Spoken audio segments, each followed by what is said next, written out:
रानात काम करत असताना अचानक कमरेत उसण भरली आणि खूप दुखायला लागलं. नगरकर, रील शेवटपर्यंत नक्की बघा. आज माझ्याकडे 52 वर्षाचे एक काका आले होते.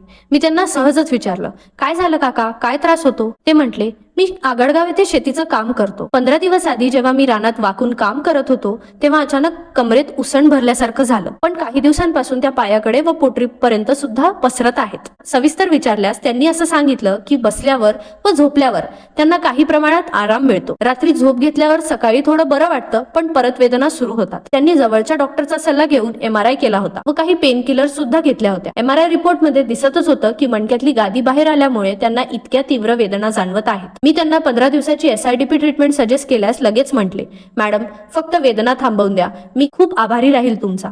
आश्वासन देऊन मी पण त्यांना सांगितले की काळजी करू नका काका, होईल नीट सगळं, पण तुम्ही जर माझं ऐकलं तर. मग मी त्यांना काही महत्त्वाच्या सूचना लिहून दिल्या की त्यांना जड वजन उचलणे पूर्णपणे टाळावे लागणार आहे. त्यासोबतच खाली वाकून काम करणे, जास्त वेळ उभे राहणे हे पण टाळावे लागणार आहेत. त्यांनी आपल्याकडून 15 दिवसाची औषधं नेलीत. मी त्यांना 15 दिवसाची SIDP ट्रीटमेंट सजेस्ट केल्यास ते लगेच म्हटले, मॅडम फक्त वेदना थांबवून द्या, मी खूप आभारी राहील तुमचा. नगरकर, तुम्हाला पण जर गुडघेदुखी किंवा कंबरदुखीचा त्रास असेल तर तोफखाना पोलीस स्टेशन समोर आपल्या पारसनाथ क्लिनिकला नक्की व्हिजिट करा.